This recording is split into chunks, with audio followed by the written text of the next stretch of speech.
The rise of the internet has brought all kinds of weird and wonderful styles to our attention.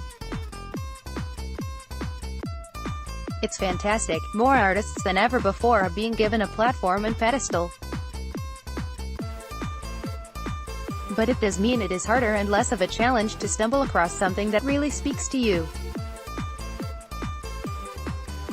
That is where the Conservatoire Folk Ensemble step in. Tellingly linked to the award-winning musical venue of the same name, this collection of Birmingham residents and students based in the second city have one aim: to create. Their numbers fluctuate from academic year to year. At the moment, they consist of 67 members, and all are aged between 18 and 22 and study at the Conservatoire. And the rules are loose. Band leader Joe Broughton, their only real constant member, just wants them to follow the folk process of songwriting, meaning it would be a mistake to think of them as just a traditional folk band. I want them to follow the folk process, he tells us, to tell their own story and pass it on. The music here can be very varied. Could be anything, traditional folk, or we've even used heavy metal before. It's not an ultra-traditional folk movement. My role is to get people to create music by doing something that they want to hear, not anyone else. It's a role Joe has been orchestrating now for 21 years.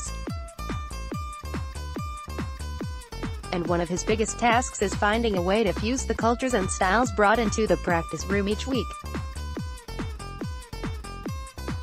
Currently he is working with students from places like Bulgaria, Taiwan, Spain and Italy. Obviously it influences the music people bring, Joe continues. People bring ideas and it gets the West Midlands treatment. Music is successful when it is genuine. It's not just haphazard. We stand 67 in a room this year and there's no music stand or music sheets. People just find the notes to play. This creative process couldn't be more evident than in their new mini-album, Sleepy Maggie remixes, reworkings and rarities.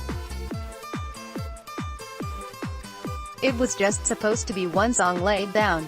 But everyone had different ideas and quickly it became 10 versions of the traditional tune. We had everything that turned into 420 of craziness. We had Bulgarian groove, a ska bass line and a big breakdown in the middle with opera. Joe Broughton leads the ensemble. It's a good track to make, but it all got out of hand and all of a sudden it's a full-on project. There's an incredible amount of imagination on this album. One version could be an Adele Bond song. One is a crazy Chinese thing. And one is heavily drum and bass. It's all different things, and it obviously works because people want to hear them play. Not all of them at once, mind, because of logistical difficulties. We go everywhere on a coach, so as it is a 50-seater coach, we don't ever take more than 50 members. It started as a small club here or an art center there and it just grew. Tours became 10 to 15 shows and it just grows gradually, which is what interests me. I like building a sustainable audience to keep us going. They've been to some pretty impressive places along the way, too.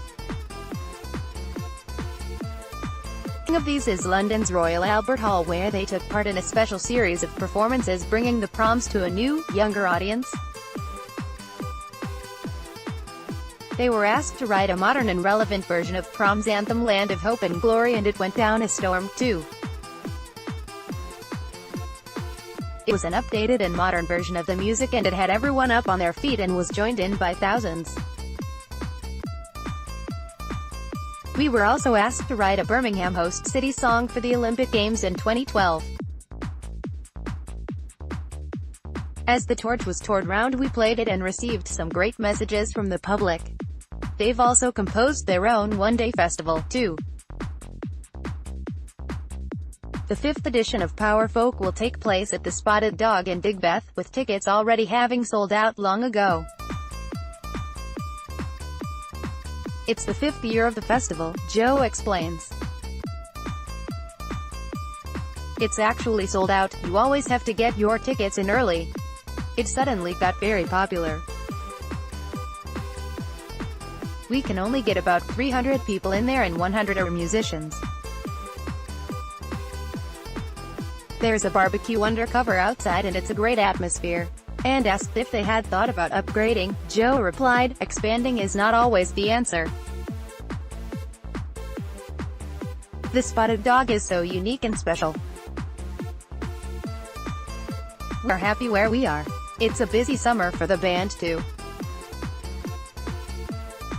They're currently on tour, culminating in Power Folk 5 and also have slots to perform at Green Man Festival in South Wales and Kendal Calling in Cumbria. It's a unique band, Joe says. It's not an orchestra, it's this big ball of energy. It really is a uniquely huge sound and you can always tell from people's faces who hasn't seen us before, and with the ever-changing lineup of musicians, would Joe ever let it get bigger? No, God no, he replies. Every year in October some leave as they graduate and some join. It means it never gets boring. It has a cycle, and obviously we have less gigs after October as the newbies bed in. I spend my time cutting everything down to a workable size. When someone joins, my favorite part is seeing them at their first practice and their eyes just light up and they start dancing when they get it. That's the point of the band. For gig listings and future festival announcements, click here.